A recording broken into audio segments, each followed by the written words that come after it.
Financially ये था ऐसा, या फिर मतलब वो सोसाइटी के वजह से कि लड़की है बाहर अकेले कैसे भेज? मनी का कभी कोई इशू नहीं हुआ। प्रॉब्लम ये था कि वो डरते थे सोसाइटी की वजह से, और मेरे फादर थोड़े से सोसाइटी को लेकर ज्यादा सोचते हैं। स्टिल अभी थोड़ा कम हुआ है, बट जहां कमी थी वो थी बेसिक। जब हम नेट का सिलेबस कंप्लीट कराते हैं, जैसे मान लो लैग्रांजियन, हैमिल्टोनियन वगैरह एक होता है हमारे क्लासिकल मैकेनिक्स के अंदर, तो जब मैं उनको वो चीज पढ़ा रही थी तो उनको ये नहीं पता न्यूटोनियन में न्यूटन्स लॉज ऑफ मोशन कैसे अप्लाई होता है। और वो बच्चा नेट की प्रिपरेशन करके पीएचडी में आगे जाना चाहता है। कर लो हो जाएगा, लेकिन जिस लेवल के क्वेश्चन सब आने लगे हैं, कोचिंग कितना इंपॉर्टेंट है किसी भी एक एस्पिरेंट के लाइफ? आज के टाइम में बच्चे ने किताब उठानी बंद कर दिया। आप देखिए, और कोचिंग का सबसे बड़ा रोल यही है कि वो किताबों की भाषा इजी तरीके से कैसे बच्चे के सामने रख रहे हैं। किताबों में पढ़ाया जाता है कि ग्रेविटी दुनिया की सबसे बड़ी फोर्स है जो सभी चीजों को नीचे खींचती है, लेकिन एक आम एस्पिरेंट्स को सोसाइटी का प्रेशर, दोस्तों का फ्रिक्शन और पेरेंट्स की एक्सपेक्टेशन नीचे खींचती है। जब एक 17 साल का बच्चा फिजिक्स के न्यूमेरिकल से उलझ रहा होता है तो उसका पूरा सेंटर ऑफ मास हिल चुका होता है। नमस्कार, मेरा नाम है उज्जवल पीयूष और आप देख रहे हैं केजीएस टॉक। और आज फिजिक्स के इस डर को और फिजिक्स की बहुत सारी बातों को बताने के लिए और जानने के लिए हमारे साथ हैं Pragya ma'am. Pragya ma'am, welcome. Hello sir, thank you. कैसे हो आप? बढ़िया सर, आप बताइए। कैसा लग रहा है यहाँ आकर के? बहुत अच्छा लग रहा है, and this is the first podcast and I am feeling very मतलब एक्स्ट्रा ऑर्डिनरी। मुझे पक्का भरोसा है कि आपको बहुत अच्छा एक्सपीरियंस होगा। बिल्कुल सर, बिल्कुल। तो प्रज्ञा मैम, थोड़ा अपने बारे में बताइए। सर मतलब अपने बारे में मैं क्या ही बताऊं, मैं बस इतना बोलूंगी कि मेरे को इस एजुकेशन इंडस्ट्री में लगभग 3 से 4 साल हो चुके हैं पढ़ाते पढ़ाते। एंड लाइफ में एक चीज मैंने बहुत अनुभव से ये चीज सीखी है कि आप कितना भी पढ़ा लो, कितनी भी सारी चीजें कर लो, बट वो एक कमी जो रहती है ना एक टीचर के अंदर की, नहीं अभी इनफ नहीं है, अभी हमें बहुत कुछ करना है, अभी हमें बहुत सारे रिजल्ट प्रोड्यूस करने हैं। तो बस वही मेरा एक एम है जो मुझे आगे बढ़ाता है और उसको आगे कैरी करने के लिए एक मोटिवेशन देता है कि अभी ये सफिशिएंट नहीं है, इसको और करना है। ये तो चलो कैरियर की बात होगी, शुरू से शुरू करते हैं। बचपन कैसा था आपका? सर बचपन मेरा बहुत अच्छा था, मतलब पेरेंट्स काफी सपोर्टिंग थे। बहुत कहाँ से पढ़ाई करी आपने? मैंने गवर्नमेंट स्कूल से मैं पढ़ी हूँ। अच्छा। मतलब मेरा 10th पूरा गवर्नमेंट एंड 12th भी उसके साथ में मेरा गवर्नमेंट स्कूल से ही हुआ है। किस जगह से मैं? ये मुरादाबाद की रहने वाली हूँ मैं। हाँ, तो हमारा क्या था कि मैं गांव से ही बिलोंग करती हूँ, और गांव में मेरे पेरेंट्स ने मुझे मतलब काफी चीजों को समझाया कि ऐसे करना है वैसे करना है, बट मेरा एक मोटिवेशन था कि नहीं इतना सफिशिएंट नहीं, मुझे आगे बढ़ना है। तो पापा थोड़े से मेरे थे सोचने वाले कि नहीं लड़की है, आगे नहीं भेजेंगे, हम बाहर नहीं भेज सकते। तो मैंने उनको हमेशा बोला कि एक मौका तो मुझे आप दे सकते हो। तो 10th के बाद उन्होंने सोचा कि चलो ठीक है, इसके 10th में बहुत अच्छे मार्क्स आए हैं, देन चलिए हम 11th 12th थोड़ा सा देखते हैं कहीं अच्छी जगह से कराने का। 10th यूपी बोर्ड से रहा? हाँ, 10th यूपी बोर्ड से था, 12th भी मेरा यूपी बोर्ड से था। लेकिन हाँ, जगह चेंज हो गई। जैसे मैंने 10th तो गांव से ही किया था, उसके बाद मेरा 11th 12th के लिए मुझे पापा ने सिटी भेजा, एंड वहां मैंने एडमिशन लिया। एंड उसके बाद फिर 12th भी मेरा बहुत अच्छा गया। देन फादर से मैंने बोला कि मुझे जेई की प्रिपरेशन करनी है। मेरा बहुत मन था कि मुझे बीटेक करना है आईआईटी से, बट फादर का वही सेम सिचुएशन कि मैं अभी तो नहीं भेजूंगा, अभी तुम छोटी हो। ये अभी मतलब रोकूंगा मैं आपको कि ये फाइनेंशियली ये था ऐसा, या फिर मतलब वो सोसाइटी के वजह से कि लड़की है बाहर अकेले कैसे भेजूं? नहीं सर, मैं थोड़ा इस पे खुल करके जानना चाहता हूं। बिल्कुल बिल्कुल सर, मैं आपको बताती हूँ। फाइनेंशियली कुछ प्रॉब्लम नहीं था, मेरे पापा बिजनेसमैन है एंड मनी का कभी कोई इशू नहीं हुआ। प्रॉब्लम ये था कि वो डरते थे सोसाइटी की वजह से, और मेरे फादर थोड़े से सोसाइटी को लेकर ज्यादा सोचते हैं। स्टिल अभी थोड़ा कम हुआ है, बट वो शुरू से स्टार्टिंग से, क्योंकि हम 3 सिस्टर्स हैं। अच्छा, और मैं घर में सबसे बड़ी थी। ब्रदर नहीं है? ब्रदर छोटा है सबसे। तो वो एक था उनके अंदर कि लड़कियां हैं, पढ़ाना तो है लेकिन यहीं से अपने सामने रह के पढ़ाऊंगा, मैं बाहर नहीं भेजूंगा। अच्छा। तो उन्होंने फिर जैसे तैसे, मेरी दादी ने मेरा को बहुत सपोर्ट किया है शुरू से। मतलब मेरी दादी ने जितना काम, मेरे को लगता है कि मम्मी ने मेरा नहीं किया जितना मेरी दादी ने मुझे सपोर्ट किया। तो मेरी दादी को उन्होंने मेरे साथ भेजा। 11th 12th मैंने कंप्लीट किया। उसके बाद फिर मैंने बोला कि जेई की प्रिपरेशन करनी है। फादर ने मना कर दिया, हम नहीं भेजेंगे कोचिंग के लिए, आपको जो करना है खुद से करिए। दादी है अभी? दादी लास्ट ईयर ही एक्सपायर हुई है। अच्छा। तो फिर मैंने कहा ठीक है करते हैं, फिर मैंने खुद से प्रिपरेशन करी, मेरा यूपीटीयू में सिलेक्शन हुआ था, तो गवर्नमेंट कॉलेज मुझे मिल रहा था, मैंने कहा पापा काउंसलिंग करा दो, तो वो स्टिल उसके लिए भी रेडी नहीं हुए। अच्छा। मतलब बहुत उस टाइम उनकी बहुत सोच थी ऑर्थोडॉक्स वाली कि नहीं हम नहीं कर पाएंगे, तुम बीएससी कर लो। फिर मैंने जैसे तैसे बीएससी करी, उसके बाद भी मैंने बोला कि अब मुझे जैम आईआईटी जैम की प्रिपरेशन होती थी, मैं सर्च करती रहती थी कि कुछ तो होगा आईआईटी में, कैसे एंट्री करनी है। मेरा एक सपना था कि मुझे आईआईटी जाना है, एट एनी कॉस्ट मुझे वहां पहुंचना है। तो ग्रेजुएशन के टाइम पे मैंने आईआईटी जैम की प्रिपरेशन स्टार्ट करी, but due to some reason मेरा सिलेक्शन नहीं हुआ। तो मैंने बोला, मैंने कहा पापा अब तो आप भेज सकते हो, मेरा ग्रेजुएशन कंप्लीट हो गया, मैं एमएससी तो एटलीस्ट आईआईटी से कर सकते हो। देन अगेन फिर वही चीज कि करना है तो करो, नहीं करना है तो घर बैठो। मैंने कहा चलो ठीक है भाई कर लेते हैं। एमएससी भी मैंने वहीं से कर ली, स्टेट यूनिवर्सिटी से। उसके बाद फिर मैंने कहा अब मैं नहीं रुकूंगी, मैंने कहा अब मुझे बढ़ना है। तो मैंने फिर सीएसआईआर की तैयारी करी एंड गेट की प्रिपरेशन करी। देन मेरा नेट निकला और गेट निकला। देन फिर मैंने आईआईटी जोधपुर में अपना पीएचडी स्टार्ट किया।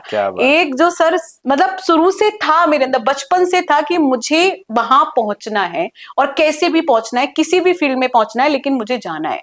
तो सारे ऑड्स के अगेंस्ट आप पहुंचे। exactly. ये बहुत अच्छी बात है कि ये बच्चों को भी ये समझना चाहिए कि चाहे यहाँ तो हम लोग सोसाइटी की बात करते हैं, मैम के केस में तो घर में ही वो एक बाधा कह सकते हैं मैम। हाँ, जिस वजह मैं इसमें पेरेंट्स की भी गलती नहीं कहता हूँ, क्योंकि जिस समय आप तैयारी कर रहे होंगे उस समय माहौल कैसा होगा नहीं होगा वो सब कुछ जगह पे भी डिपेंड करता है। तो उस सिचुएशन में जहां पर घर वालों का भी उतना कुछ खास सपोर्ट नहीं रहा, खासतौर से पापा का पढ़ाई को लेकर के, हाँ बिल्कुल, हायर एजुकेशन दूर ना भेजने का वो डर होता है, हमेशा होता है और हर जगह होता है। ये अब जाकर के चीजें नॉर्मलाइज हुई हैं, नहीं तो जनरली ये हर जगह रहा। और इन सब सिचुएशंस के बावजूद आप देख रहे हो कि मैम आईआईटी जोधपुर से अपनी पीएचडी कंप्लीट कर रही हैं, बीएससी तक रोका, एमएससी तक रोका, पर जब कहते हैं ना कि एक बार पंख लग जाए तो फिर उड़ करके ही इंसान मानता है। और ये बहुत अच्छी बात है और बहुत मतलब इंस्पिरेशनल भी है। इससे बच्चों को बहुत सीखना चाहिए कि चाहे कोई भी ऑड्स हो, आपने अगर जो चीज ठान लिया है, अगर आप उस पर निरंतर काम करते रहेंगे जरूर सेलेक्ट हो। एंड सर एक चीज और थी, मतलब आई थिंक आपको भी ये चीज सोसाइटी में दिखी होगी शुरू से कि लड़कियों के लिए टीचिंग करियर, खासकर जैसे बीएड कर लो, बीटीसी कर लो एंड जाके आप गवर्नमेंट नौकरी कर लो, ये एक रहता है कि अब बस ये सिक्योर जॉब है, आप ये कर लीजिए। तो जब मेरा आईआईटी में सिलेक्शन नहीं हुआ था एंड एमएससी शायद मेरा कंप्लीट हो गया था, तो फादर ने बोला बीटीसी कर लो आप और बीएड करके और नौकरी ले लो। मैंने कहा मैं इसके लिए थोड़ी, मैंने फिजिक्स एमएससी से किया है, मैंने कहा मुझे फिजिक्स में आगे बढ़ना है, मेरा शौक था फिजिक्स मुझे करना है एंड आगे चल के इसी में पीएचडी करके आगे कुछ और बड़ा करना है। तो बोले कुछ नहीं है, इससे कुछ नहीं होगा एमएससी करके। उस टाइम क्योंकि 2000 आई थिंक ये 18 या 19 की बात है सर, आई थिंक 17 या 18 के लगभग की बात है। तो उनका यही कहना था कि नहीं, लड़कियों के लिए सिक्योर जॉब, सरकारी नौकरी एंड टीचर, ये वाला टीचर जो आप बीटीसी बीएड प्राइमरी के टीचर लग जाओ, गवर्नमेंट टीचिंग, बस ये कर लो, इनफ है, सफिशिएंट है। तो मैंने कहा इतने से काम चलेगा नहीं, तो मैंने कहा नहीं अब तो आगे बढ़ना है, आप करते रहो, अब जो बोलना है बोलते रहो, लेकिन करना मुझे अपने मन का है, आपने बहुत कर लिया। तो अभी आपकी बातें सुन करके मुझे वो लग रही कि अभी और भूख बाकी है सक्सेस को। तो अभी मैं उस पे ही आ रहा हूँ, क्या अभी प्रज्ञा मैम सेटिस्फाइड है? नहीं सर, नहीं अभी बहुत दूर जाना, अभी तो बहुत दूर जाना है। मैं दादी पे आता हूँ, दादी से आपके रिश्ते कैसे थे? दादी से मेरा ये था कि शुरू से बचपन से मतलब मैं एक अटैचमेंट रहा है, शायद वो मेरे माँ बाप की वजह से है, क्योंकि मेरे फादर ने कभी मेरी दादी से ऊंची आवाज में बात नहीं करी, कभी मेरी माँ ने कभी ऊंची आवाज में मेरी दादी से कभी ऐसे भी नहीं बोला कि आपने ऐसे क्यों किया। तो एक वो रिस्पेक्ट हमेशा हमारे मन में था, हम चारों बहन भाइयों के मन में हमेशा वो चीज रहती है कि नहीं, ये घर में सबसे बड़ी है, इनके साथ हम डिसरिस्पेक्ट नहीं कर सकते। तो वो एक प्यार था। ऊपर से दादी बहुत सोचती थी हम लोगों के बारे में, वो चाहती थी कि बच्चा पढ़े। इवन जब मेरी और पापा की कभी किसी चीज पर बहस भी होती थी पढ़ाई को लेकर, तो वो मेरे साथ सपोर्ट में रहती थी। कौन ज्यादा फॉरवर्ड था, पापा या दादी? दादी ज्यादा थी मतलब ऑब्वियसली बात, जब सपोर्ट करा है, सपोर्ट करा है उन्होंने हमेशा। तो उन्होंने बोला कि कोई नहीं करेगा, मैं जाऊंगी उसके साथ रहने, तू मत टेंशन ले, तुझे अकेला नहीं छोड़ो ना, मैं रहूंगी उसके साथ में। 11th 12th एंड ग्रेजुएशन 5 साल अकेले। अच्छा। और उन्होंने मुझे रखा है अपने पास, मतलब जहां मैं रहती थी वहां मेरी दादी रहती थी। बहुत कंट्रीब्यूशन है बहुत उनका। कंट्रीब्यूशन। जब लास्ट टाइम उनकी डेथ हुई थी तो सबसे ज्यादा बस मुझे अभी भी स्टिल मैं उनको बस उसी चीज के लिए मिस करती हूँ कि काश थोड़े दिन और हो जाता थोड़े दिन और ये होता। हमेशा रहता है। तो ये चीज रहता है कि अगर वो इस समय होती तो और ज्यादा खुश होती, पर और ठीक ज्यादा है, खुश जहां होती। भी हैं वो खुश होंगी आपको, आपके सक्सेस को बिल्कुल देख सर। करके। थोड़ा आगे बढ़ते हैं मैम, हम्म। कि हमेशा से पढ़ाने का सपना था या कुछ और करना था? सर मेरा मतलब सच बताना, ये नहीं कि हाँ पढ़ा रहे हैं तो नहीं, हाँ, teaching is not the option for me. मतलब मेरा ऐसा कि कुछ नहीं हुआ तो मास्टर बन नहीं गए, नहीं नहीं, ऐसा ऐसा? था एक्चुअली जब मैंने पीएचडी में एडमिशन, मेरा मेन इंजीनियरिंग था, ठीक है। बट वो सपना मेरा पूरा नहीं हो पाया। देन मैंने सोचा था कि पीएचडी करूंगी एंड पोस्ट डॉक करके एंड एज अ कहीं पे भी प्रोफेसर या आईआईटी का प्रोफेसर मुझे बनना है, ये मेरा सपना था। बट कुछ रीजंस की वजह से, जो आईआईटी जोधपुर में जब मैं पीएचडी में थी तो सम कुछ रीजंस थे जिनकी वजह से मुझे दिल्ली शिफ्ट होना पड़ा। And due to some reason मेरे पास एक ऑफर आया कि आपको सीएसआईआर नेट पढ़ाना है, तो आप इसके लिए इच्छुक हैं या नहीं। तो मैंने कहा नहीं, अभी तो फेलोशिप आ ही रही है, इसकी जरूरत नहीं है।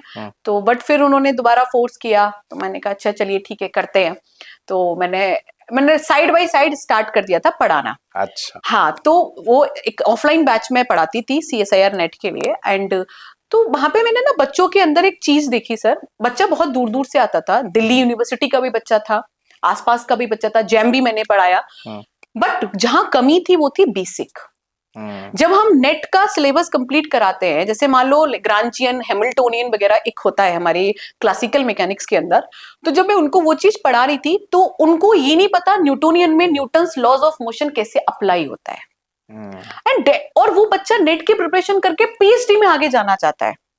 तो मेरे दिमाग में वो चीज है कि यहाँ तो कुछ बचा ही नहीं है, ये तो बहुत आगे की सोच है, इनका पीछे का तो सब खत्म है। वो एजुकेशन में मुझे एक छोटा सा लूफोल दिखा कि यहाँ पे तो बेसिक्स काम पे करना काम पड़ना है, नहीं हुआ। बेसिक नहीं है उनका। सर मैं आपको एग्जैक्टली बताऊं, जब मैं पढ़ा रही थी उस टाइम मुझे ये फील, मैं 1 महीना लगभग उनको बेसिक ही समझाती थी कि लॉज ऑफ मोशन हम ऐसे अप्लाई करते हैं, इसमें ऐसे करना होता है, वो करना होता है। और कैलकुलेशन तक इवन उनकी अच्छी नहीं थी। कुछ बच्चे अच्छे थे जो उनका बैकग्राउंड थोड़ा अच्छा था, बट जो बच्चा गांव से आ रहा है, जो बच्चा छोटी जगह से आ रहा है, उसके पास शुरू से वो कभी उसको मिला ही नहीं।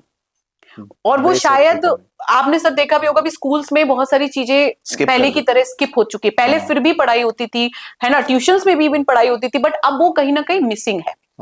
तो वो मेरा था कि चलो ठीक है, फिर धीरे धीरे धीरे मुझे वो उसमें मजा आने लगा पढ़ाने में कि नहीं ये तो अच्छी चीज है, तो करना है, चलो ठीक है, इसमें बढ़ते रहते हैं। साइड बाय साइड मेरा वो काम चल ही रहा था। तो इस वजह से मेरा थोड़ा सा यहाँ पे इंटरेस्ट स्टार्ट हुआ डेवलप होना। चलो नाइस। थोड़ा एक ब्रूटल सच जानना चाहता हूँ, हाँ, बिल्कुल ऑनेस्ट ओपिनियन चाहिए। बिल्कुल सर। कि मैम पिछले कुछ सालों में 2-3 साल को ले लेते हैं कि फिजिक्स का पेपर अचानक नीट में टफ आना शुरू हुआ। मतलब जो नॉर्मल ट्रेंड था उससे अलग आना शुरू हुआ, चीजें मतलब बहुत ज्यादा बढ़ा चढ़ा करके पूछी जाने लगी। बिल्कुल सर। थोड़ा टफ कर दिया। जो लेवल एक्चुअल में हमारा था 45 क्वेश्चंस इन 45 मिनट्स का, या आप 1 आवर ले लीजिए, तो ये जो चेंज हुआ है, क्या ये जो सिलेबस अब है, ये क्या बच्चा बिना कोचिंग लिए कर सकता है? सर एकदम ऑनेस्ट ओपिनियन कि या ये जो हवा बना हुआ है कि बिना कोचिंग के सिलेक्शन नहीं होगा। पहले थोड़ा बहुत हम लोग समझ भी लेते थे कि एनसीईआरटी कर लो हो जाएगा, लेकिन जिस लेवल के क्वेश्चन सब आने लगे हैं, कोचिंग कितना इंपॉर्टेंट है किसी भी एक एस्पिरेंट के लाइफ में?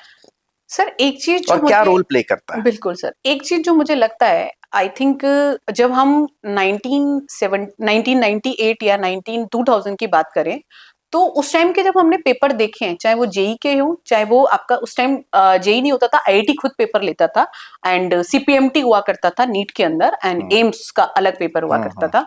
तो जब आप सर आप उन पेपर्स को आप देखोगे ना, कॉन्सेप्ट एंड लॉजिकल थिंकिंग उस टाइम पर पहले भी थी, बट बीच में क्या हुआ, सिनेरियो इतना बदला कि बच्चे को इजी, क्योंकि कंपटीशन बढ़ा, कंपटीशन बढ़ते बढ़ते जो सीबीएसई पेपर बनाने लगा, जब सीबीएसई कंडक्ट कराता था, उसने एनसीईआरटी बेस्ड वो पेपर बना दिया। बट इनिशियली जो मैंने पुराने पेपर्स भी देखे हैं, उनमें भी बहुत सारे लॉजिकल क्वेश्चंस हुआ करते थे, फिजिक्स के अच्छे सवाल आया करते थे। और उस टाइम मैं आपको बताती हूँ 2000 की बात है, उस टाइम भी सिलेक्शन उस टाइम कोई सर कोचिंग कितनी हुआ करती थी, उतना नहीं हुआ करता था, सही बात। बट बच्चा किताब पढ़ता था, किताबों पे उसका जोर होता था कि हाँ मुझे ये बुक कंप्लीट करनी है, मुझे ये बुक करनी है, मुझे ये बुक करनी है, उसके क्वेश्चंस लगाने। इरदोब लोग सॉल्व करके छोड़ देते थे बच्चे, क्या इरदोब लगा लिया, अरे अब तो नीट में सिलेक्शन छूटेगा ही नहीं, अब तो सीपीएमटी हमसे ऐसा ही नहीं बन सकता। बट आज के टाइम में बच्चे ने किताब उठानी बंद कर दिया।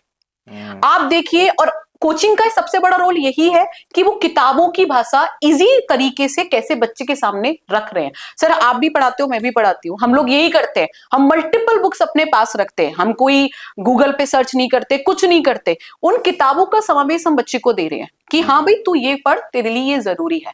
बट वो बच्चा पहले ये खुद ही करता था, इसीलिए उस टाइम तो टाइम भी लगता था, ऑब्वियसली उस टाइम हमें टाइम भी लगता था। सिस्टमैटिक कर देता है। हाँ, कोचिंग कहीं ना कहीं आपको एक बता देता है कि भाई इतना ही पढ़ना है, इतना अगर आप कर लेंगे तो काम आपका काम बन जाएगा। तो ये कोचिंग ने आपके लिए इजी कर दिया। बाकी जो बच्चे की मेहनत है सर, आजकल जैसे मैं अभी खुद पढ़ा रही हूँ, तो बच्चे जो है ना वो थोड़े ज्यादा सीरियस कभी नहीं होते हैं, उनको ये लगता है अरे हो जाएगा, नीट ही तो है, हम कर लेंगे, आज अभी 2-3 महीने मौज मस्ती कर लेते हैं, दिल्ली आ गए हैं, उसके बाद हम बाद में पढ़ लेंगे 5-6 महीने में। अभी डेली वो चीज बोलती हूँ कि अभी आपको इजी लग रहा है, डिप्रेशन खुद क्रिएट करते हो आप लोग, कोई दूसरा क्रिएट नहीं करता है। जो आप कहते हो ना हम डिप्रेशन में आ गए, लास्ट में पेरेंट्स आके कहते हैं हमारा बच्चा डिप्रेशन में, डिप्रेशन उसने खुद पैदा किया है।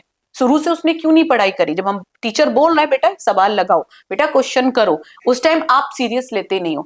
एंड मोमेंट पे आके रोने से या चीजें करने से कोई फायदा नहीं होता। तो मैं बच्चों को हमेशा एक ही चीज बोलती हूँ कि आप शुरू से स्टार्ट करिए, मेहनत से काम करिए, जो टीचर बोल रहा है उसको करके चलिए, किताबों को पढ़ना स्टार्ट करिए, जो हम कह रहे हैं कि इस किताब में से ये सवाल लगाने, क्वेश्चन प्रैक्टिस कीजिए। जब आप वो नहीं करोगे तो सिलेक्शन रेशियो ऑटोमेटिकली कम होगा। ये चीज है। मतलब ये है कि कोचिंग आपको तेज बना देता है। हाँ सर। कोचिंग आपकी सिलेक्शन की रफ्तार बढ़ा देगा। बिल्कुल सर। जैसे अगर एक सिंपल एग्जांपल है कि अगर हमें मैराथन दौड़ना है या सिर्फ नॉर्मल जॉगिंग करना है सुबह उठ करके, तो उसके लिए कोई ट्रेनर की जरूरत नहीं, कोच, लेकिन कोई कोच की जरूरत नहीं है। लेकिन अगर आपको 100 मीटर स्प्रिंट दौड़ना है, फास्टेस्ट दौड़ना है, 200 मीटर दौड़ना है, कोई टारगेट लेकर के अगर आपको दौड़ना है, तो आपको एक कोच की जरूरत पड़ेगी। अगर आप कोच के साथ दौड़ेंगे तो शायद बेहतर दौड़ पाए और जल्दी पहुंच पाए। तो कोचिंग कुल मिला के आपका टाइम कम जो आप ले रहे हो ज्यादा, उसको कम कर अकेले खुद पढ़ेंगे तो ज्यादा समय लगेगा, किसी मेंटोर के उसमें पढ़ेंगे तो कम समय लगेगा। अच्छा, फिजिक्स में जैसे आप लोग कैलकुलेट कराते रहते हो कि ये प्रोजेक्टाइल मोशन है, ये है, इसकी स्पीड ये होती है,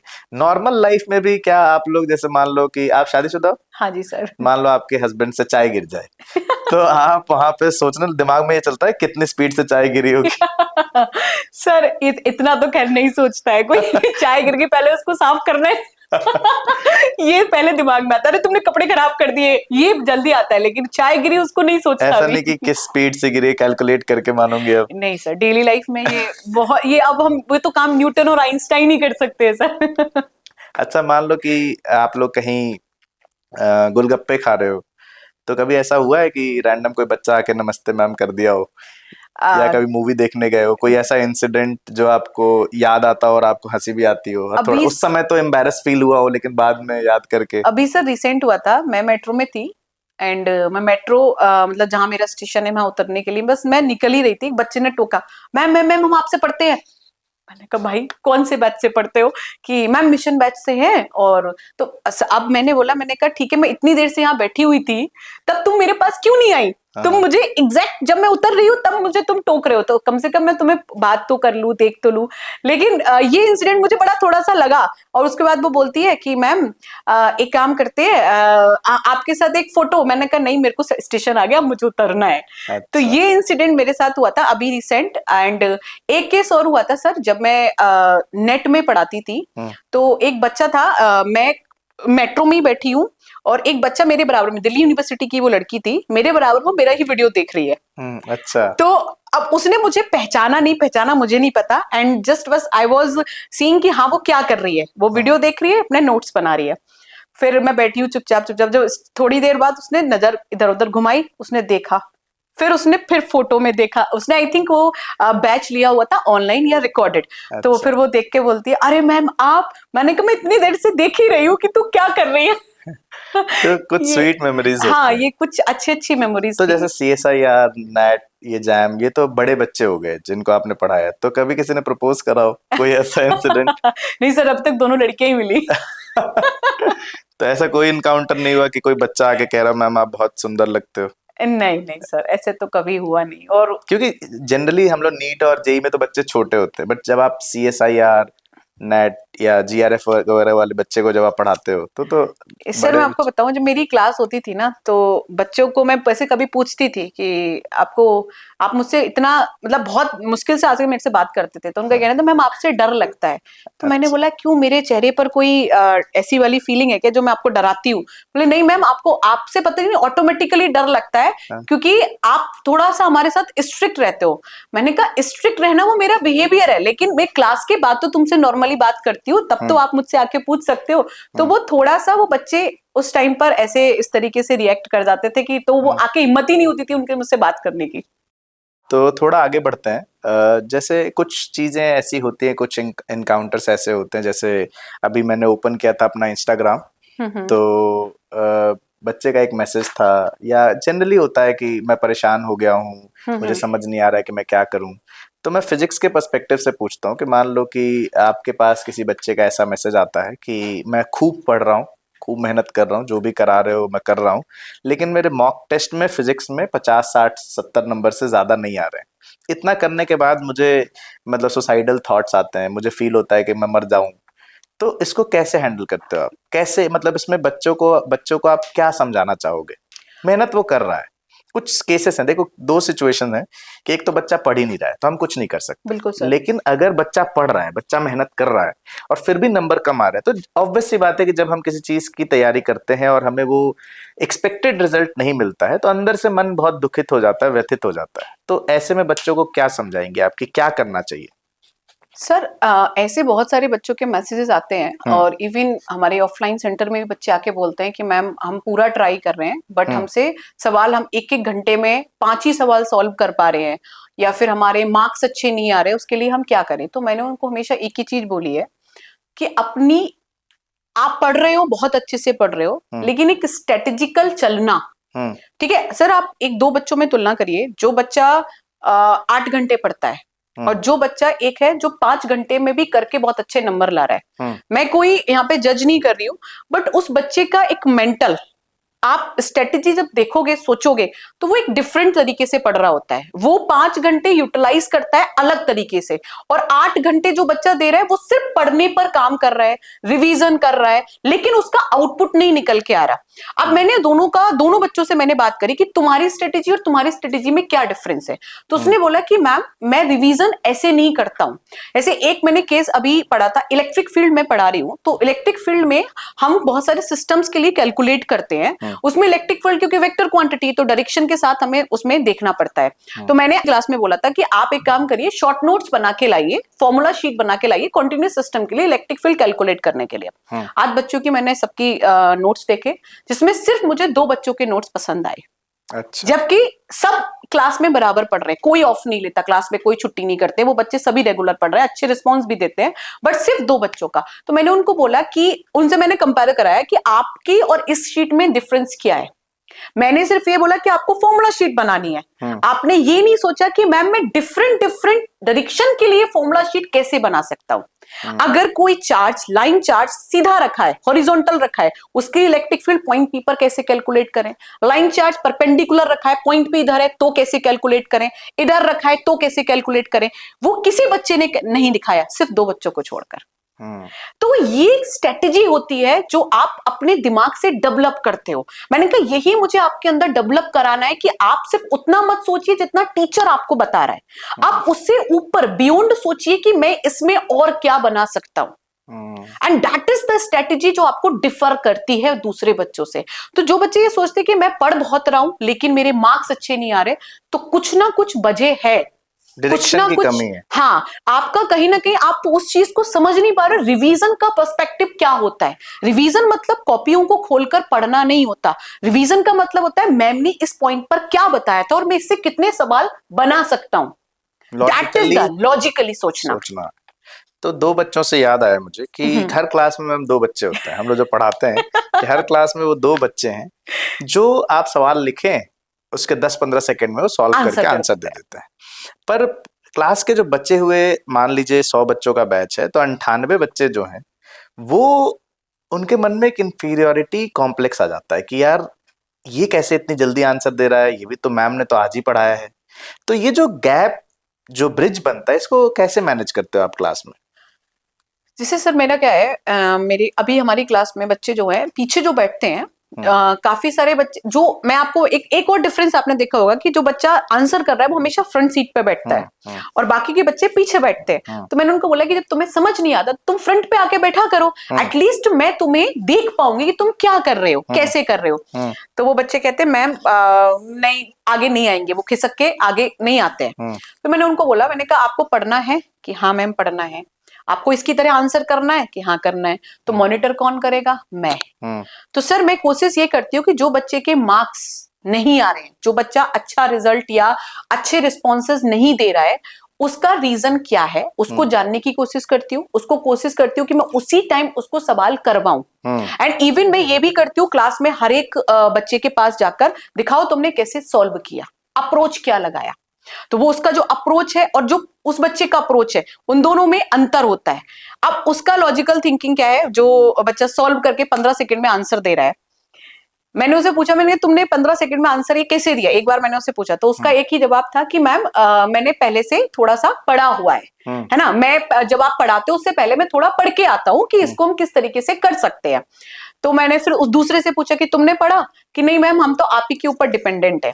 तो मैंने कहा ठीक है, आप डिपेंडेंट हो, अब कल इसका आंसर तो फिर आप 15 सेकंड में दोगे ना, आज तो मैंने पढ़ा दिया। एंड अगेन फिर वो 15 सेकंड नहीं देते।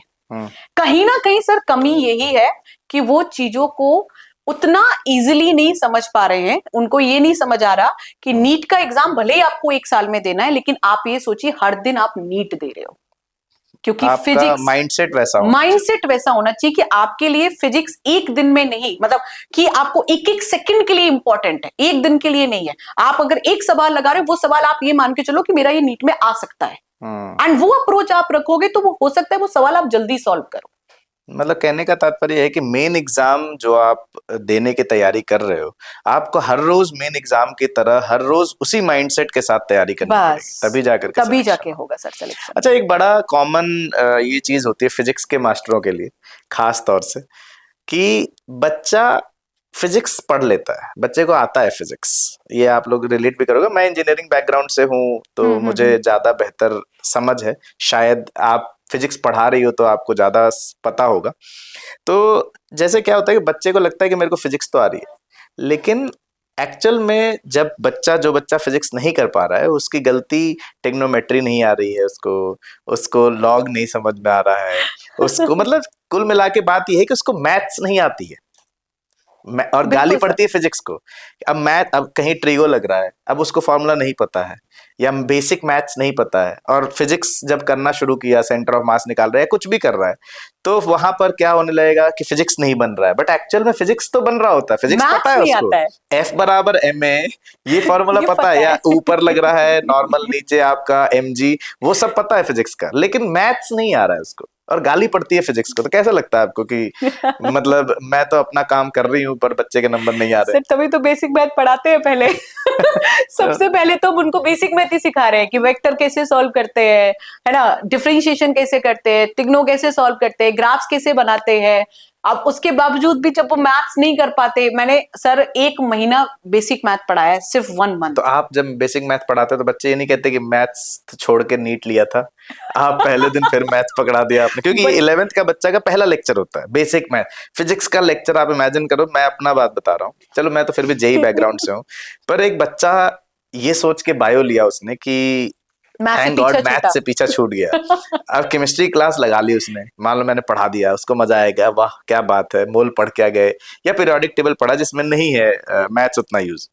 अब अगली क्लास है उसकी फिजिक्स की, और फिजिक्स की टीचर आए, बोर्ड पे लिखा बेसिक मैथ।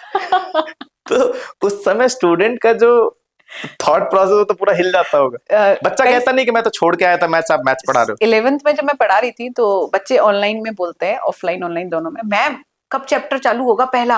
तो मैंने कहा सब्र कर लो, पहले इसको कर लो, जब ये इंपॉर्टेंस वहां समझ में अभी नहीं आएगी, वहां आएगी जब मैं आपको मैथ्स सॉल्व करवाऊंगी। हाँ। तो बोले कि मैम बहुत बहुत ज्यादा टफ हो रहा है, हम तो मैथ्स छोड़कर आए थे। जो आपने बोला एग्जैक्टली वही शब्द उनके थे। तो मैंने बोला, मैंने कहा तुम अब आज तक फिजिक्स को समझ ही नहीं पाए हो। मैंने कहा फिजिक्स आपने सर ग्रेजुएशन जैसे मैंने किया है, तो बीएससी में क्या होता है, डीयू में और अदर यूनिवर्सिटीज के अंदर अब कॉम्बिनेशन लेते हो, तो कॉम्बिनेशन में से अगर मान लो आपका ऑनर्स नहीं है, तब भी ऑनर्स के साथ भी कॉम्बिनेशन होते हैं। तो मैंने बोला कि जो मैंने कॉम्बिनेशन लिया था फिजिक्स और केमिस्ट्री, पहले मैं सोच रही थी चूज कर लूं केमिस्ट्री से भी, क्योंकि काफी सारी जॉब्स होती है। तो यूनिवर्सिटी ने साफ मना कर दिया, दैट इज नॉट पॉसिबल, आपको फिजिक्स के साथ मैथ्स ही लेना पड़ेगा। अच्छा। तो मैंने उनको समझाया, मैंने कहा सोचो उस ग्रेजुएशन के अंदर, तो कि मैं थोड़ा बहुत तो मैथ्स जानती हूँ क्योंकि मैं 12th में मैथ्स करके आई हूँ, स्टिल उसने क्या बोला, नहीं आप ग्रेजुएशन के अंदर केमिस्ट्री नहीं ले सकते, फिजिक्स प्लस मैथ्स लेना पड़ेगा। मैंने कहा मैथ्स की इंपॉर्टेंस समझ जाओ, अगर फिजिक्स आएगी तो मैथ्स आएगी, दैट इज इंपॉर्टेंट। तो कॉलेज की बात करी आपने, तो थोड़े बहुत कॉलेज में चलते हैं। आपके कॉलेज में कोई क्रश था आपका? नहीं सर, कोई क्रश नहीं आपका? बड़ा नीरस कॉलेज गया ऐसा, या फिर कोई मस्ती ऐसी करी हो आपने जो अब याद करके लगता है कि यार वो जिंदगी कितनी सही थी? अब सर मेरे पास ना स्कूटी थी, वो मैं बहुत घूमी हूँ उससे। अच्छा। और मेरी फ्रेंड्स घुमाया है कि नहीं किसी को? नहीं, किसी को घुमाया अपने दोस्तों को घुमाया। अच्छा। हम ट्रिपलिंग करते थे, बहुत मजे करते थे, घूमते थे। इवन मेरा कुछ एक ऐसा इंसिडेंट भी हुआ था, 2-3 लड़कों से लड़ाई हो गई थी। नहीं, खुल के आप बताओ, हम सुनना चाहते हैं इसको। मैंने काफी कुछ बोला था, मतलब वो इंसिडेंट में हमेशा याद रखती। ग्रेजुएशन का टाइम मेरा बहुत फन था, बहुत फन किया। हॉस्टल में रहते थे या फिर बाहर? नहीं, मैंने बोला दादी के साथ रहती अच्छा, थी। दादी के साथ रहते हाँ, थे। तो रूम वगैरह था मेरा, उसी में रहती थी, बहुत फन किया। कॉलेज का कोई निकनेम हो आपका? नहीं सर, मेरा एक ही नाम है, प्रज्ञा। कोई निकनेम नहीं है? अच्छा। कोई कभी आपने बिना बताए घर पर दोस्तों के साथ कहीं घूमने चले गए हो, ऐसा कोई इंसिडेंट हुआ आपके लाइफ में? हाँ सर, 2 से 3 बार हुआ जो है। पेरेंट्स को आपको नहीं पता है अभी तक, जो अब पता चलेगा? एक बार गई थी, हाँ बताती हूँ। एक बार गई थी और मैंने दादी को बोला था कि मैं ना आ जाऊंगी शाम तक, और अच्छा। हमारा मूवी देखने का प्लान था। मेरे पापा और दादी मुझे भेजते नहीं थी मूवी वगैरह के लिए। तो मैंने कहा मैं शाम तक आ जाऊंगी, मैं ऐसे ऐसे एक इंग्लिश स्पीकिंग कोर्स है उसे करने जा रही हूँ और शाम तक आ जाऊंगी। बट अब क्या हुआ, शाम वो काफी ज्यादा लेट हो गई। तो उस टाइम मेरी छोटी बहन भी मेरे पास रहती थी, वो 11th-12th कर रही थी, मैं ग्रेजुएशन में थी।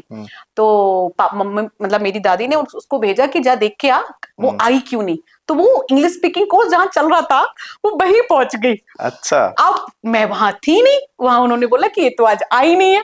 अब उसका मेरे पास उस टाइम छोटा सा ही फोन था, उस टाइम फोन इतने रहते नहीं थे। तो फिर फोन आया कि आप कहाँ पे हो दीदी। मैंने कहा क्या हुआ, कि मैं यहाँ पे खड़ी हूँ, यहाँ तो बोल रहे हैं कि यहाँ पे आप आ जाए ही नहीं हो। तो मैंने कहा अच्छा तू चुप रहे, मैं आ रही हूँ अभी।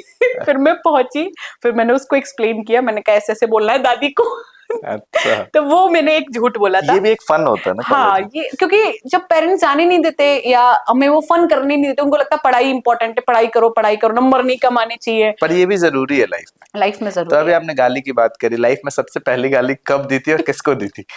सर मैंने चलो किसको तो चलो नाम मत लेना, बट हाँ हमें बता दो, नाम ले सको तो अच्छी बात है। फर्स्ट ईयर में मैंने ये काम किया था। अच्छा। थोड़ा कॉलेज टाइम में, जब क्योंकि 12th तक तो सर इतना ही प्रेशर होता है ना कि काम मतलब लगे रहो आप, बस बोर्ड्स में भी नंबर लाने हैं और भी तैयारियां करनी है। जेई की प्रिपरेशन मैंने उस टाइम की थी। तो इतना मुझे होश नहीं रहता था, बट ग्रेजुएशन में जब मैं आई हूँ तब मैंने फन किया है, गाली अभी तभी दी। अच्छा। मैं अभी सर से, अंजेश सर का पॉडकास्ट कर रहा था पिछले दिनों, तो मैंने उनसे पूछा था कि केजीएस का नारद मुनि कौन है। तो मैं वही सवाल आपसे पूछना चाहता हूँ कि केजीएस का नारद मुनि कौन है, फिर मैं बताऊंगा सर ने क्या आंसर दिया था। अब देखो इस पे गालियां आपको पड़ेंगी, पर मैं तो ये जानना चाहता हूँ केजीएस का नारद मुनि कौन है? सर नारद मुनि ऐसे तो मतलब मेरे दिमाग में सच कोई अभी नाम है नहीं, मतलब पक्का? फिर मैं बताऊंगा तो आपको हाँ ना करना है। ठीक है सर। एलवाई सर।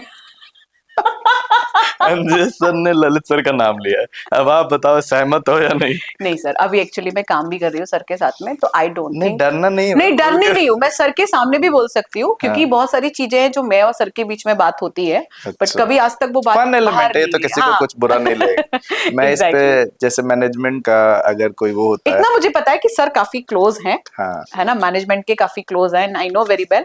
बट हाँ, ऐसा कुछ इंटरेक्शंस मेरे और सर के बीच में काफी हुआ है, और आज तक कभी वो बात वहां नहीं पहुंची है। तो मैम अब कुछ हम नेक्स्ट सेगमेंट की तरफ बढ़ते हैं, जहां पर वन वर्ड या वन सेंटेंस में आपको आंसर देना है, कुछ फनी सेगमेंट है ये। ठीक है। तो पहला क्वेश्चन ये है कि क्लास में कभी किसी बच्चे को एकदम पीटने का मन किया हो और बस कैमरा देख करके आपने सोचा कि नहीं नहीं पीटना सही नहीं रहेगा, ऐसा हाँ कभी सर। इंसिडेंट हुआ है? हाँ सर, बिल्कुल हुआ है, क्लास में बहुत होता है और अभी भी होता है। अच्छा, बट ये है कि मैं कंट्रोल कर जाती हूँ तो कभी ऐसे कभी तो। पीटते हो आप? वैसे तो मैं पीटती हूँ। अच्छा, ऑफलाइन क्लास वगैरह या और छोटे भाई बहन छोटे बहन भाइयों को भी पीट देती हूँ अभी तक तो। लड़ाई होती है खूब? लड़ाई भी होती है, खूब होती है। बट मेरा कभी कभी बहुत मन करता है कि इनको भी पकड़ के कूट दूं, जब एक ही चीज में छोटी छोटी मिस्टेक्स करते हैं प्लस माइनस की, तब बहुत चिड़चिड़ी मचते हैं। अच्छा, मम्मी से पिटे हो बहुत। खूब? पापा से?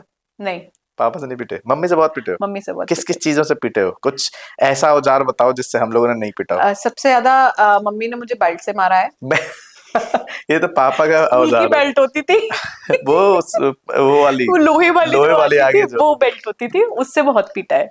अच्छा। हाँ, पापा भी मारते थे, पापा ने भी बचपन में, क्योंकि मैं जिद्दी बहुत थी, तो अच्छा, पिताजी मेरे कभी ना कभी। जिद्दी तो आप हो, जिद करके आईआईटी पहुंच गए।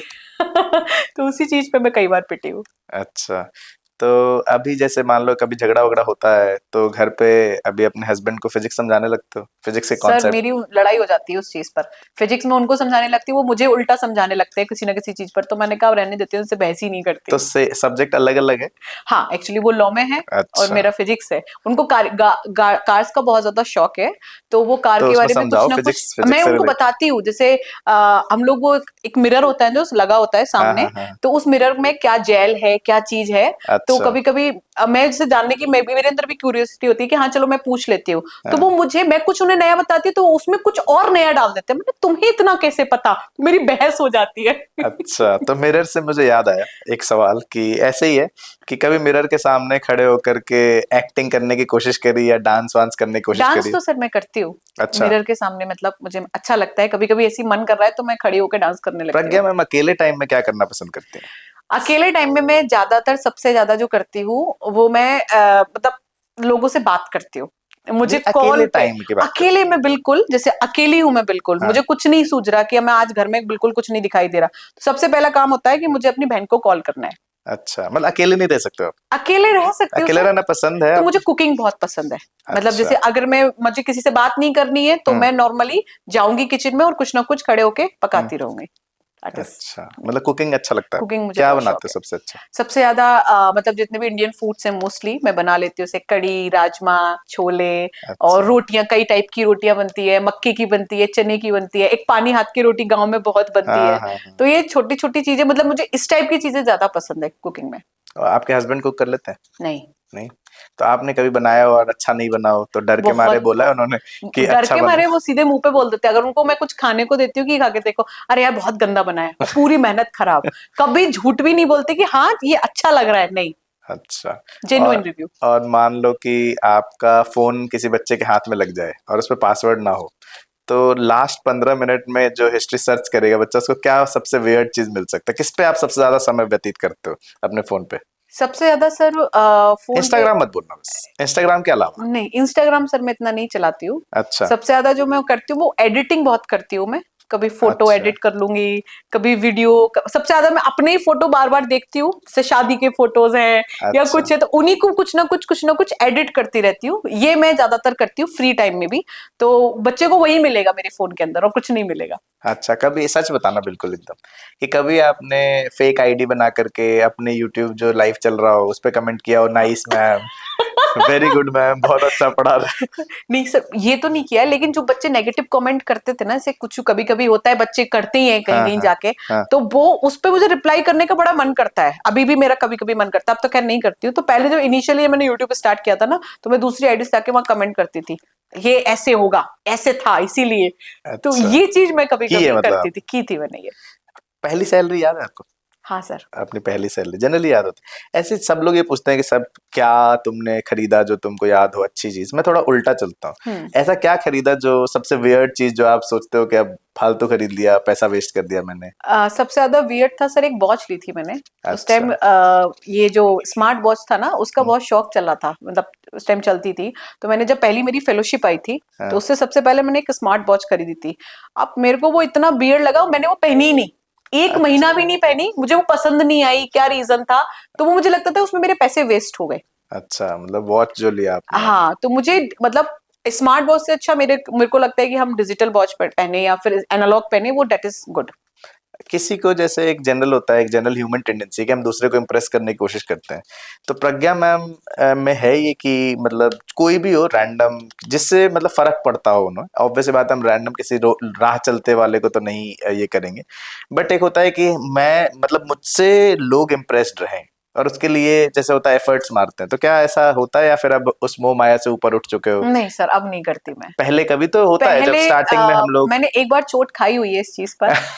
उसके बाद से मैंने छोड़ दिया ना, ठीक है जिसको पसंद करना होगा वो करेगा, तो मैं इसी पे नहीं आ रहा था, मैं करेगा। यही कह पूछना ही मेरा यही था ना कि अपने क्रश को इम्प्रेस करने के लिए क्रिंज कौन सी हरकत करी है आपने? सर मैं आपको बताती हूँ, हाँ 12th में क्रश कह लो या हाँ, एक्चुअली क्रश कह मेरे, सकते, क्रश हाँ तो एक है कि चलो एक तरफा भी होता है क्रश। तो हाँ, अब जैसे मैं कह दूं कि मुझे किसी हीरोइन पे क्रश है तो ठीक है तो है, क्या कर तो सकते हैं उसमें। बस वही था उस टाइम। मुझे लगता था कि ठीक है मैं उसको इम्प्रेस कर लूंगी या कुछ हो जाएगा, हाँ बट कुछ रीजंस थे, वो अलग, मतलब थोड़े टाइम बाद मुझे फील हो गया कि that is not my type, तो फिर मैंने उस पे गिव अप कर दिया। उसके बाद से मैंने किसी को ही कभी चांस ही नहीं दिया, फिर खुद को कभी, बस सीधा शादी हो सीधा। चलो बढ़िया है। तो मतलब कॉलेज में आप काफी मतलब जैसे नॉर्मल सब लोग रहते फनी, हम्म। काफी चीजें एक्सप्लोर करा होगा आपने। कॉलेज की लाइफ आपको याद आती कॉलेज की लाइफ बहुत याद आती है, है ना? मतलब कॉलेज सबसे ज्यादा मुझे आईआईटी की लाइफ याद आती है। हाँ मतलब बेस्ट टाइम होता है ना, बेस्ट टाइम था। जब आपके वहां के दोस्त जज नहीं करते, ऐसा मुझे लगता है ना। एग्जैक्टली सर, मैं ग्रेजुएशन में मेरे फ्रेंड थे, एमएससी में भी मेरे फ्रेंड थे, बट स्टेट यूनिवर्सिटी थी, तो वहां पे फिर भी कुछ लोग मतलब होते थे ना, मतलब क्रिंज टाइप के जो होते हैं, हम्म तो वो मुझे अच्छा नहीं लगता था। कुछ किसी से मेरी बनती थी, किसी से नहीं बनती थी, बट जब मैं आईआईटी पहुंची थी हम्म। तो बहुत सारे फ्रेंड्स मैंने बनाए। क्लास डिफरेंट हो जाता है ना आईआईटी का। बहुत डिफरेंस था, मतलब जगह जगह स्टेट के, कोई उड़ीसा से, कोई आसाम से, कोई राजस्थान से ही था, तो बहुत सारे लोगों से मैं मिली एंड उनके माइंडसेट बहुत डिफरेंट थे।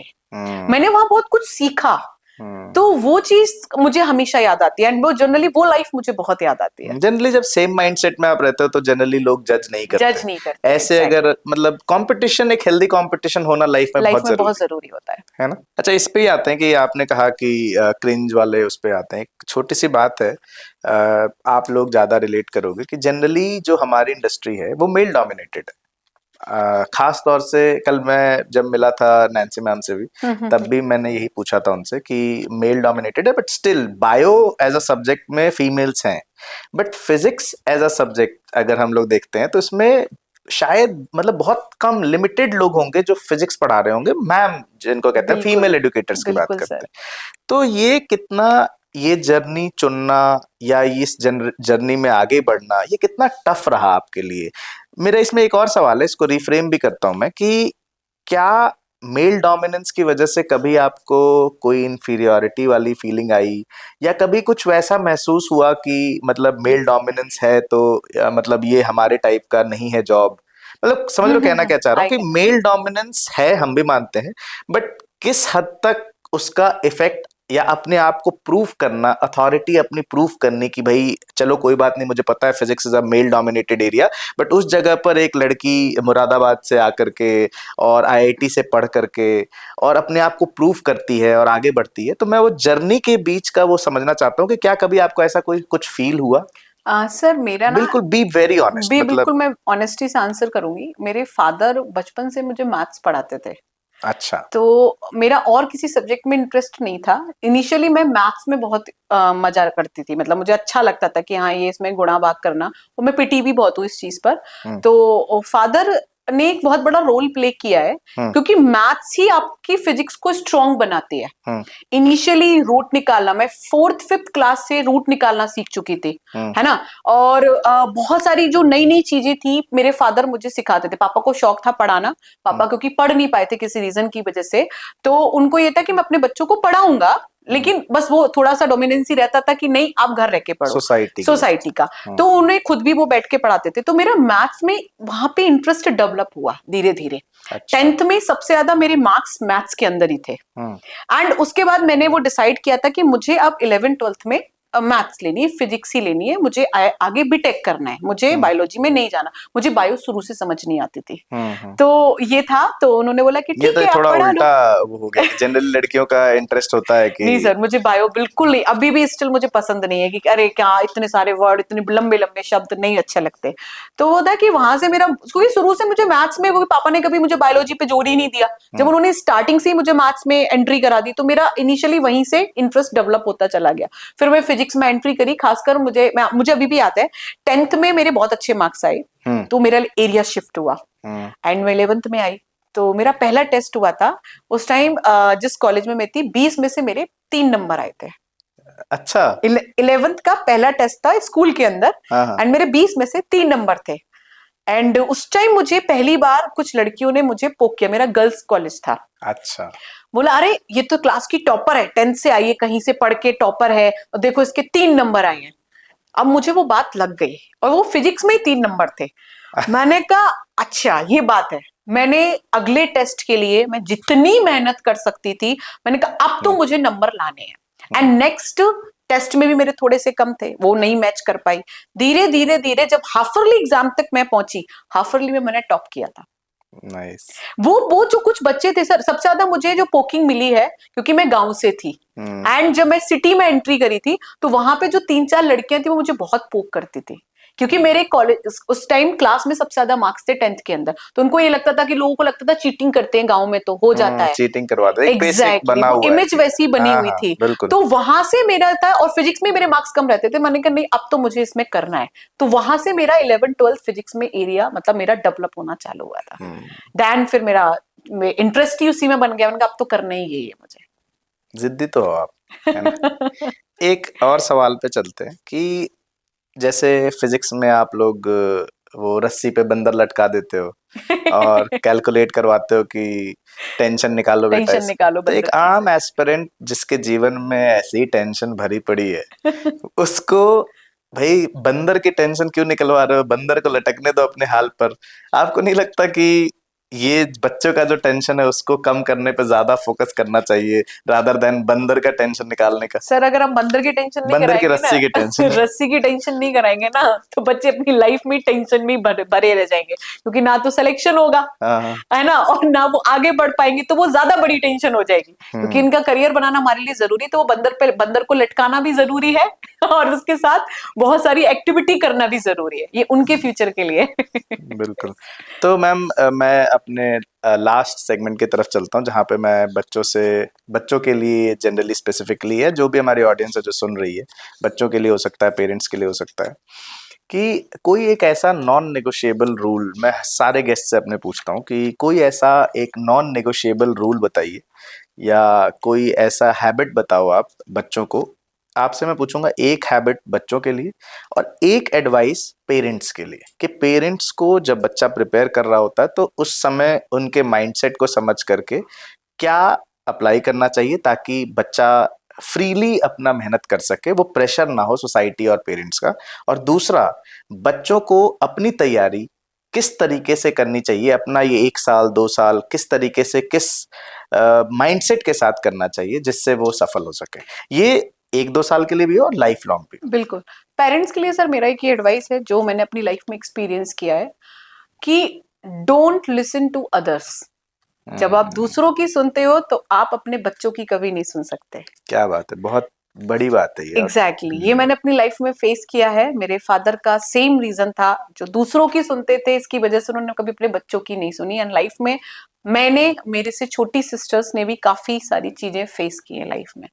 एंड बच्चों के लिए मैं हमेशा एक ही एडवाइस दूंगी, बच्चा कोई कमजोर नहीं है, कोई होशियार नहीं है, डिपेंड करता है आपकी स्ट्रेटेजी क्या है, डिपेंड करता है कि आपका डिटर्मिनेशन क्या है, आपने अपना एम क्या चूज किया है। अगर आपको डांस में जाना है, आपका करियर डांस में आपको बनाना है, तो आप लोगों की मत सुनो, आप डांस के लिए अपना जो आपको एक्टिविटी करनी है आप उसमें काम करिए, पर उस पर काम करो, डिटर्मिनेशन, स्ट्रेटेजी बनाओ। आप कितना अच्छे से स्ट्रेटेजाइज कर सकते हो उस चीज को, वो आप समझिए। क्योंकि सर देखो, मैदान में कूद तो सभी जाते हैं, बट सब लोग निकल के नहीं आ पाते। जैसे अब अभिमन्यु का ही हमने एग्जांपल आपने देखा ही है कि अभिमन्यु मैदान में कूद तो गया लेकिन वो बेचारा निकल के नहीं आ पाया क्योंकि उसके पास निकलने की स्ट्रेटेजी नहीं थी। जाने की स्ट्रेटेजी, जाने की थी बट आने की स्ट्रेटेजी नहीं थी। तो वो स्ट्रेटेजी मेकर आप होने चाहिए, यानी स्ट्रेटेजी इंपॉर्टेंट। और स्ट्रेटेजी या तो आप खुद बना सकते हो या स्ट्रेटेजी आपके मेंटोर्स बना सकते हैं। बिल्कुल। और जितना आप मेंटोर से, अपने टीचर्स से मिलेंगे और डिस्कस करेंगे तो ऑब्वियस सी बात है जो आपका ये जर्नी है वो बहुत आसान हो जाएगा, ऐसा मुझे लगता है। तो मैम बहुत अच्छा लगा आपसे बात करके। प्रज्ञा मैम से आप सब लोगों ने फिजिक्स से बाहर निकल करके लाइफ के लेसन्स को समझा, सीखा, और इनकी जर्नी हमें ये बताती है कि अगर आप किसी चीज के पीछे पड़ गए हैं तो फिर आप पड़ जाइए। क्योंकि जो एक डायलॉग है शाहरुख खान की मूवी का कि कहता है ना कि अगर तुम किसी चीज को इतनी शिद्दत से चाहो कि पूरी कायनात जो है वो उसको मिलाने में तुम्हारी मदद करती है। और same is the case with you also. मुझे ऐसा लगता है कि कहाँ वो छोटे से शहर से उठ करके गवर्नमेंट स्कूल से पढ़कर 11th-12th करने के बाद बीएससी एमएससी करने के बाद आप आईआईटी तक की जर्नी को किया और जी रहे हो उस जर्नी को। और बहुत सारे बच्चों को आपके पढ़ाने के बाद या आपसे सीखने का मौका मिल रहा है और इंस्पिरेशन मिल रहा है। और मैं आपको बेस्ट विशेस देता हूं कि आप आगे भी इसी तरीके से बच्चों के लिए मेहनत करते रहें, और मुझे पूरा भरोसा है कि आप करोगे भी। थैंक यू सो मच यहाँ आने के लिए, thank you so much time देने के लिए। Thank you so much sir, thank you so much. Thank you everyone. मुलाकात आप लोगों से होगी नेक्स्ट पॉडकास्ट में। तब तक के लिए पढ़ते रहिए, मुस्कुराते रहिए और सवाल लगाते रहिए।